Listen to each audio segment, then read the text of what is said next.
they're back in their own podcast.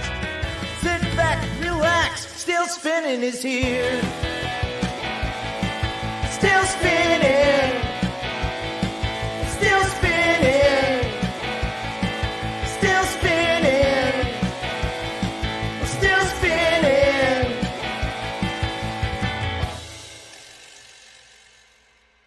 Ah, dang it. What'd you do?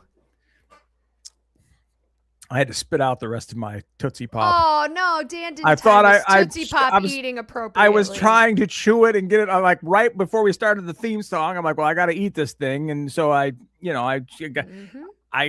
quit counting and I went right to the center of the Tootsie Roll Tootsie Pop, and I thought I could swallow the whole thing and eat it and get it. Nope. Dan, I'm so disappointed. That's the best part. That's why you always save the wrapper of a Tootsie Pop. So you can set it down. So you could set it down, or if you have to spit it out and put it back in your mouth. Same with a cough drop. I don't think I've ever. I guess that's not true. I actually have it sitting right here. While we were doing other things, I was actually sitting here playing with the Tootsie Pop, and I would set it down. Yeah, but anyway, okay, forget it. Hi, everybody. Welcome to the Still Spinning podcast. It is Dan and Nicole. So this is our live recording for the podcast, which you're hearing if you're listening to the podcast on Wednesday. So happy Wednesday and welcome. If you would like more information on how to become a spinner, which basically means you get more content than everyone else, we do bonus content every week.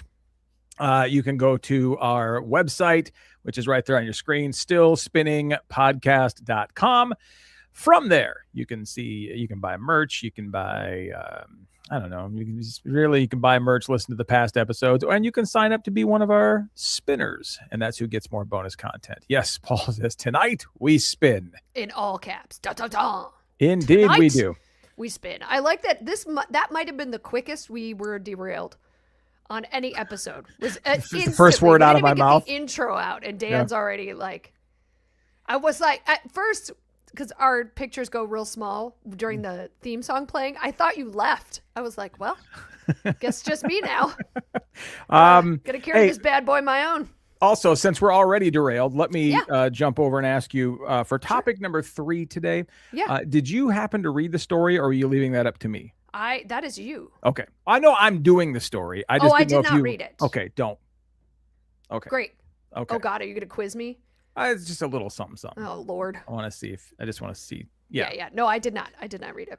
And you might have vetoed the whole topic had you actually read it. So okay, great. All right, so we'll get there eventually. That's a little tease, everybody. Yes, it's a little tease. And just so you know, generally speaking, Dan and I don't we decide what we're going to talk about sometimes, but we don't talk about the stories themselves usually. Yeah. So the other person generally is coming in with fresh eyes and ears. And we don't want to already know what we're going to say. We intentionally don't discuss this before we might say we're going to talk about this, and this, and we say, okay. And then that's it. Yep. And then we talk about dumb stuff for the rest of the time before we start. My nephew was I was having dinner with my nephew a couple weeks ago. And, how old? Oh, he's older. I mean, he's 20. Okay, 20s. Yeah, he likes it. Yeah, adult. He's an adult. He's got a kid. And he was asking me. He was telling me, he's like, because he watches and listens to the podcast every week, and he's like, how much? And it's Matt. Hi, Matt. Hi, Matt. Matty Matt. He asked me. He goes like, how much time? Because you guys got to spend so much time putting that podcast together. And I'm like, Matt. I said, does it seem like we spend a lot of time? Sound like we do? Is this one of those, wow, they're so good. It doesn't like, no. I said, yeah. Oh, I said hours, Matt. Hours and hours we spend putting together this podcast. We literally spend more time editing the podcast for upload than we do actually. Right, and writing the recap. Yep. Mm-hmm. Yep. That's actually true. Okay, let's start with this. Let's get her going. So I want to tell you about a little argument that my wife and I had. Not an argument, and this is sort of a long-running thing. Okay. When it's cold out, I don't have like stuff at the beginning or the end of the day. I will take my wife to work so she doesn't have to get in a super cold car when she comes in. Well, and I'm not doing anything, right? And it's a nice way to get out of the house. I can stop at Starbucks on the way home. There it is. Yeah, right. Yeah. But But I could stop at Starbucks anyway, Nicole. Well, that's true. So it's still me doing something nice. But when it's really cold, I think it's stupid to go outside, open the garage door, and then go get in the car. That's dumb, right? Get in the car first and then open the garage door because it's cold. You don't want to let all that cold air in your garage while you're standing out there in it. Okay. Doesn't matter. That's not the point. I was like, no, okay. no, here's where the argument comes in. All right. So we go get in the car. I start the car. Before the doors open? Yes. No. Carry on. Well, it sounds like you've already chosen sides here. Is that what the argument's about? She is convinced we are going to die. 100%, Dan. Garage door is closed for 3 or 4 seconds while the car is running.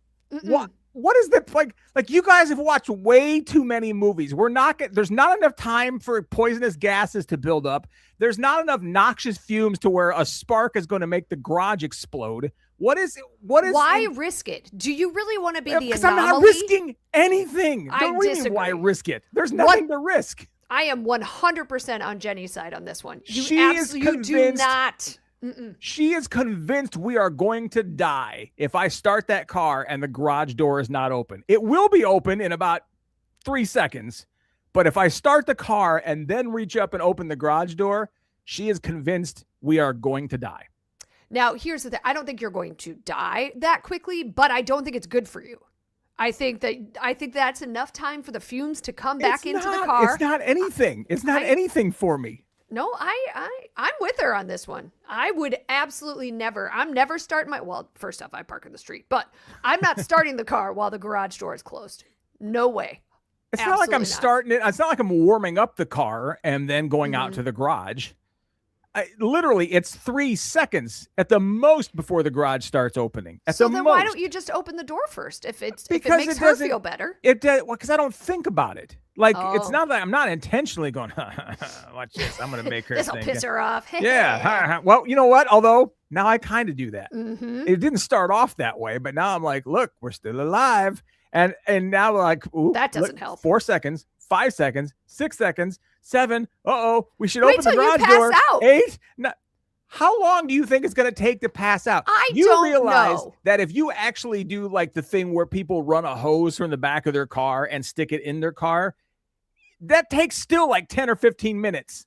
And and the exhaust is pouring right in your car. Yeah. I still think it's just not a saying, wise by the way, practice. Not saying you should do that and do it for 5 minutes or anything. I'm just saying that's a bad idea. But I like it's opening up.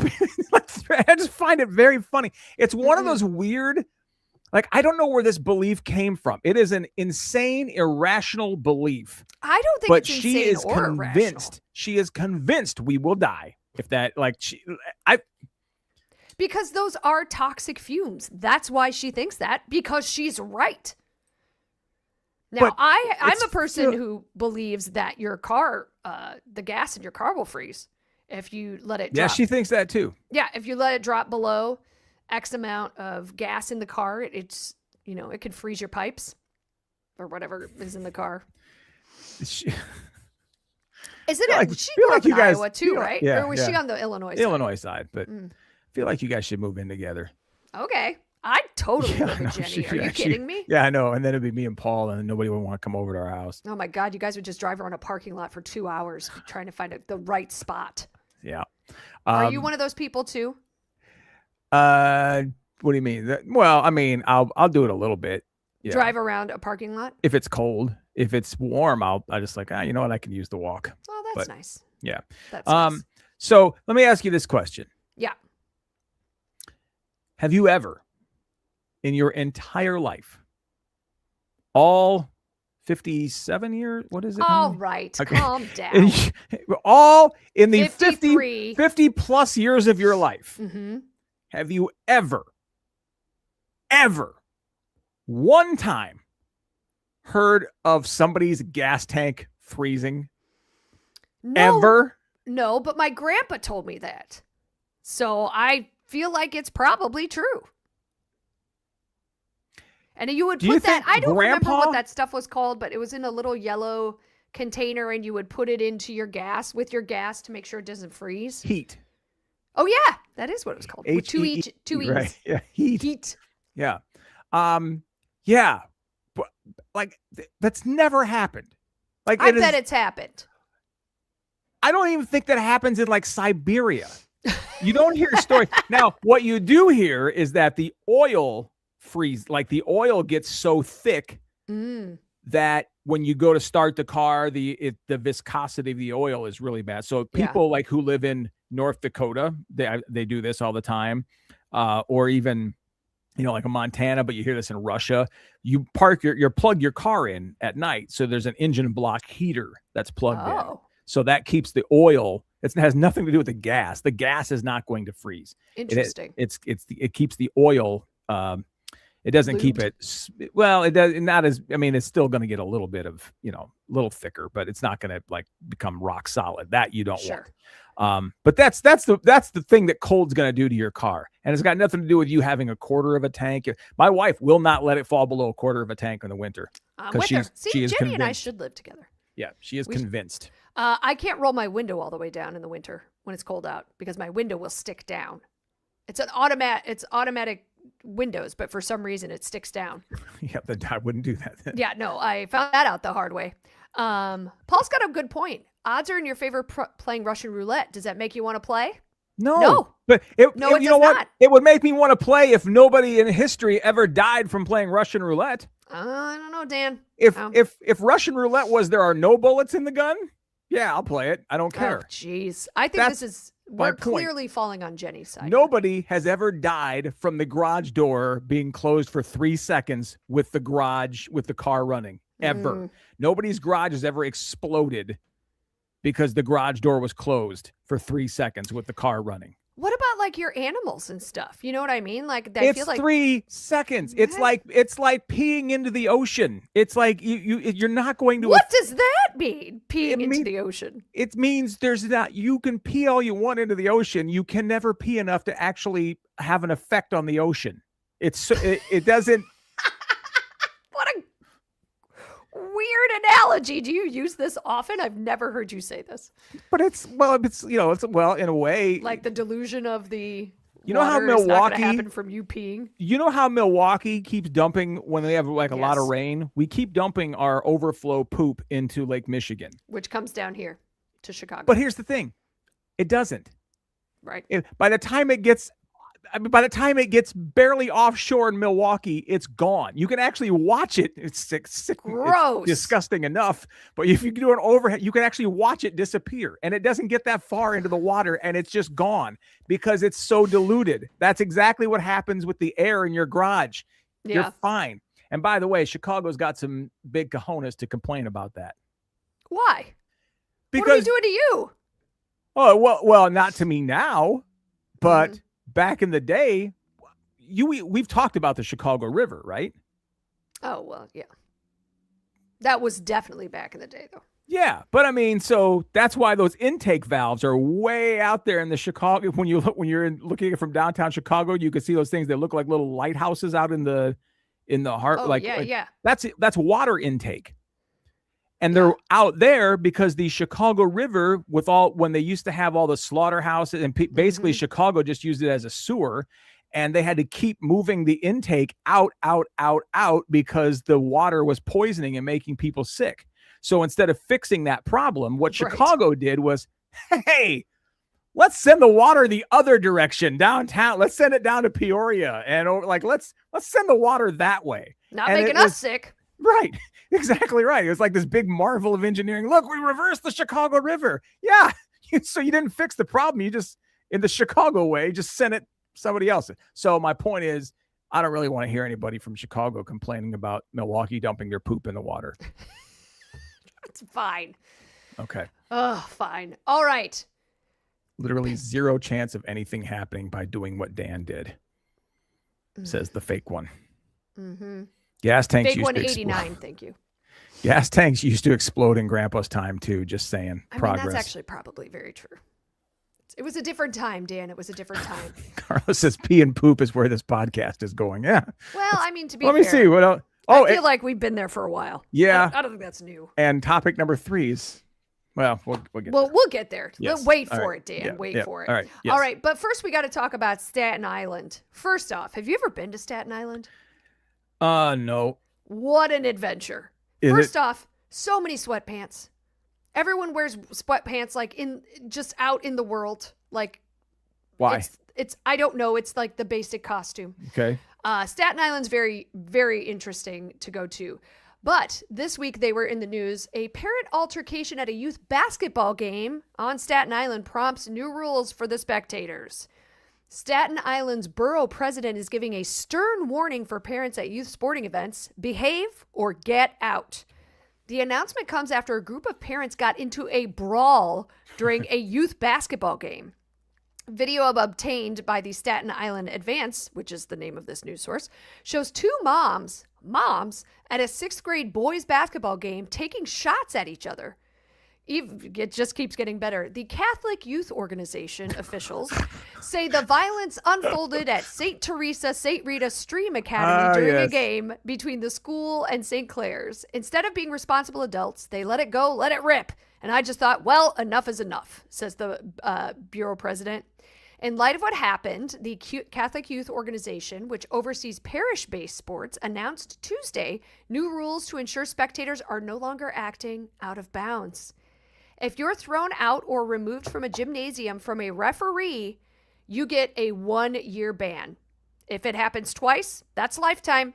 And if there is a fight or physical altercation, the lifetime ban is immediate.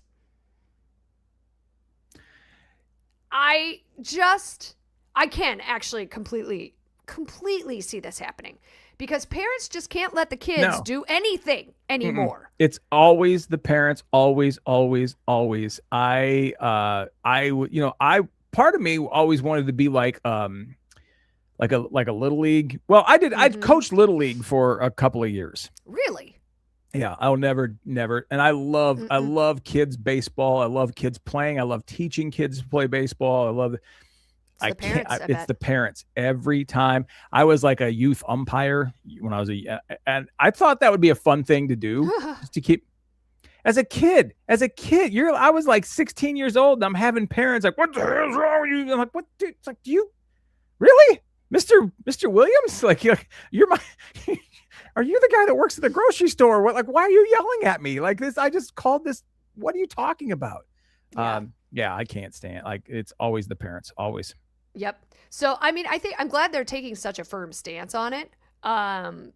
It's just sad that we've gotten to this point that it's literally, just get out. You're banned for a lifetime. What are you teaching your children about these things? Hopefully nothing, because you're banned. You can't teach them anything at the game. Like, and you know what would be the happiest about this is probably the kid. Because if you're the kind of parent who's up there who will fight with other parents in the stands, I promise you, your kid doesn't want you at that game. Oh, no. I promise you, your kid doesn't want you there. Horrified. I would be horrified if my parent was something like I didn't do sports, but I showed horses. Mm-hmm. And, my dad would sometimes really yell at me if I didn't do well, but he was just yelling at me. Yeah. He wasn't like going out in the middle of the arena. I understand it's not a team sport. What do you mean if you didn't do well? If I didn't do well, he would yell at me. You just walk out and go, hey, everybody, here's a horse. No, I did speed games. I can show a horse too. No, it's not. No. I did speed games. So the point was to do a certain pattern. Oh, you did that? Like barrel racing? Mm-hmm. I did barrels and poles. I was, for quarter horses, I was number 3 in the state for barrels and number 2 for poles. Are you serious? Mm-hmm. Yep. So if I didn't rank high enough and do well enough, if I didn't go fast enough, I kicked over a barrel, I knocked over a pole or whatever. One time, he was going to show me how it was done. And he took my horse and my horse fell. Oh. Yeah, it's horrible. And there is nothing that wrenches my heart out of my chest more than watching a horse fall. Like, it's horrifying, especially it was my horse. You know what I mean? Oh, that's terrible.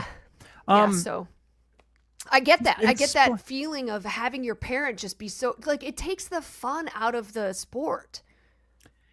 I didn't know. I know that you liked horse. I know that you like rode horses and stuff. I didn't know that you actually showed your horses? Yeah. Horses? I went to the Youth World Quarter Horse Championships right before I moved away from So Iowa. not a full horse. It was like a quarter of a horse. Yeah, just a quarter of a horse. Just a little tiny, like a Shetland quarter pony. horse is a specific breed of horse. I know what it is. I know you do, but that's for everybody else.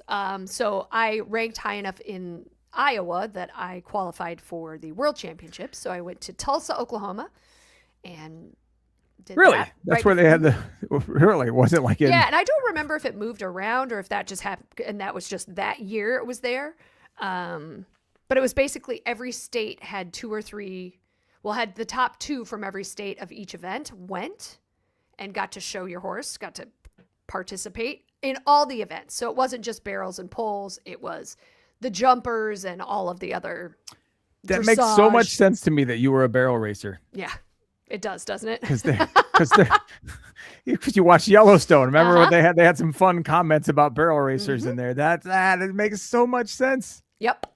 I'll have to find some pictures and send to you. It was a good time. We had a lot of fun. Cool. It was a lot of fun. I would love to even to this day, I would love to. It's something I wish I had done a long time ago, ride horses. I love watching horses. I love, just like the whole idea of hopping on a horse and riding just out, just let's go down the trail for a little while. Yep. Because the only horses I've been on is remember the one time at the parade?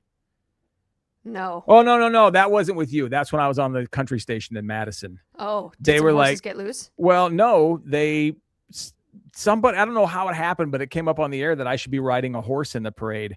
And so somebody brought a horse. Oh, no. Like literally in their trailer, they brought it. They handed me the horse and they're like, okay. And they helped me up on it. And they're like, all right. And they're like, so we'll be here at the end. I'm like, wait, what? And the horse started just kind of wandering around. I'm like, hey, I don't know what to do. Like, what? I don't know how to drive this thing. I'm like reaching out. I'm like talking to the horse. I'm like, no, stop, horse, stop. And it just kept going and everything. And like, I'm like, get out of the way, people. I don't. And we're just walking. I'm like, I can't. I don't. And people are like, pull back on the reins. I pull back. And then the horse stopped. Then it went back. And then it started going backwards. I'm like, no, stop, beep, beep. Like, I don't know what I'm doing. Go forward. And so I put the foot down. And I kind of move my foot. And now the horse started going fast. I'm like, no, stop. Dan, I would have never done you dirty like that. I would have helped you. I feel like they thought I knew. It was never questioned. Like nobody asked me if I knew what I was doing. It just came up that I should ride a horse. And I'm like, I don't have a horse. Somebody called me like, well, I have a horse. And I thought, that was funny. And they showed up to parade with the horse. And it never came up that I have no clue. And how trusting. Horses are not cheap. Horses are expensive animals. Wow. That happened to me. That happened to me once when I was on the radio in Green Bay with a gun. I'm like, I want to go shoot trap shooting, like a skeet shooting thing. Yes. And there was a charity thing coming. I'm like, I need a gun. Some guy calls up and goes, I'll bring a gun. You got to use one of my guns. I'll drop it off at the station. I'm like, okay. Granted, today you can't just walk into the radio station with a shotgun, but he comes in, he drops off the gun. He's like, all right, just bring it back. I'm like, well, I don't even know what to buy for that. Like, I don't know. Turns out this gun that he dropped off was like a $6,000. It was like this crazy Winchester super high end model. Cause I was walking around with it at the shoot. People like, wow, where'd you get that? Everybody's like losing their minds over this gun. And I'm like, I don't know. Larry dropped it off. Like, I don't know. Like, what? Like, I don't know anything about this gun. And they're all losing their minds at this gun. Can you imagine now walking around just the radio station with a gun? I took a gun to school once. Now, I didn't take it in. I took it into the parking lot because a teacher wanted to buy it. It was my uncle's gun, and my teacher was buying it. What? And I took it. It was in my car, and it was just in the parking lot. I didn't bring it in the school, but the teacher's out in the parking lot with a gun, holding it up in the air, looking through the barrel and everything. It was a shotgun. He's looking through the barrel, and it didn't even feel weird. Like, it was... Right. It was just a different time, but... Yeah, it was. So do you think, Dan, you were more comfortable on the horse or more comfortable doing roller derby? Well, I was closer to the ground on roller derby. That's fair. And although I didn't have people trying to knock me off the horse. And I feel like everybody was trying to knock me down. Uh-huh. Everybody. Well, that's the point of roller derby. Yeah, but I think they had like a chart going over there. Like every time somebody took me down, there was another notch on the chart.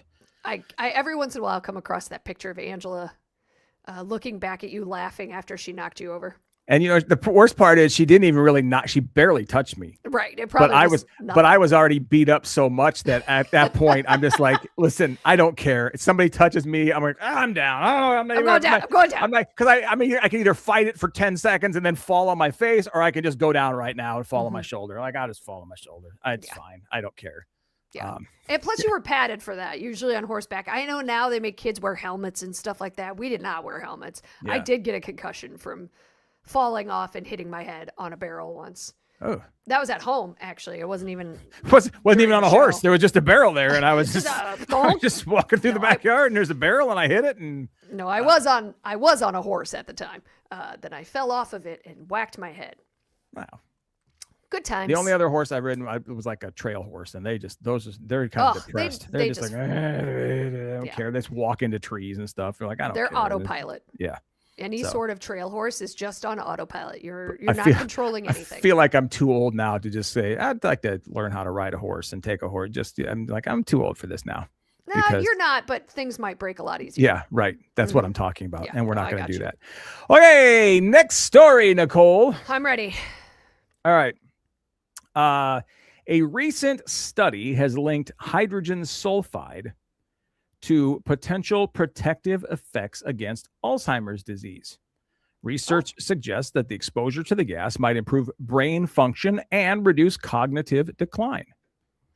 Findings are based on laboratory tests in mice and may eventually open new doors in the treatment of age-related neurodegenerative conditions.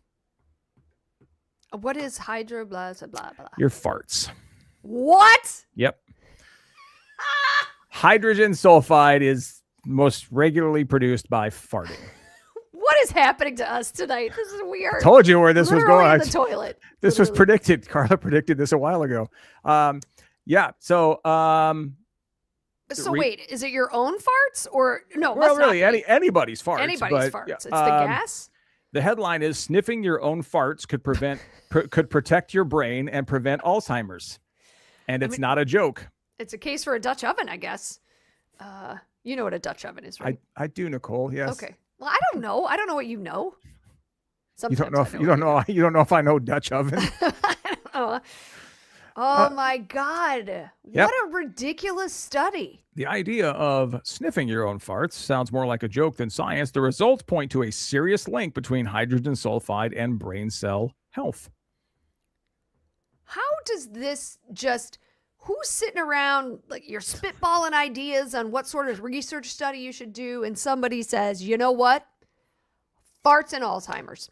Let's talk about it. This gets better. The core of the study focused on how introducing hydrogen sulfide might actually reverse Alzheimer's symptoms. The results showed that the behavioral outcomes of Alzheimer's disease could be reversed by introducing hydrogen sulfide, according to Johns Hopkins University. I mean, that's legit. So can you imagine, just like you're on college campus and, you get those things about, hey, we're doing research. You want to participate in this study? Mm-hmm. How do they know mice have Alzheimer's? I don't know. I'm often very interested in how they know mice have X, Y, or Z, or the things that they're studying, or like smells, whenever they know like an animal can identify smells or things like that. How do we know? We don't know. Yeah, we just assume right.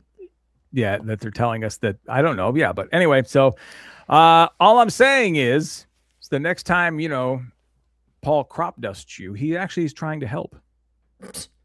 That's going to be the new reason. That's what I'm going with from now on. Uh-huh. Great. God, what did you do? I'm helping you live.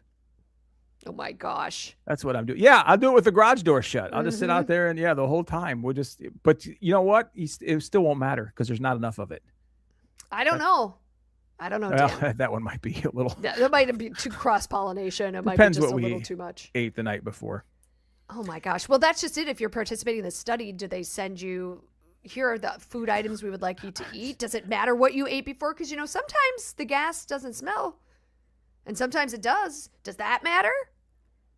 I don't know. Yeah. What's what part makes the stink part? Right. What you're asking? I don't know. Well, and is that the stink part the part that makes it effective on your brain, or if silent but deadly still I feel like I feel like you need the stink because it's the hydrogen sulfide, and that's it's actually the gas responsible for the smell of flatulence. So yeah, I think you need that. So silent ones aren't going to do anybody any good. Nope. Silent but deadly is actually a good name for it because they're deadly. They're not going to do anything for you. They're not going to help keep you alive. Interesting. Yep. Oh, I have so much to look on. Should we call it there, Dan? You want me to do one more?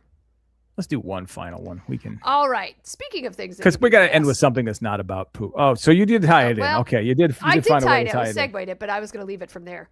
McDonald's is getting sued.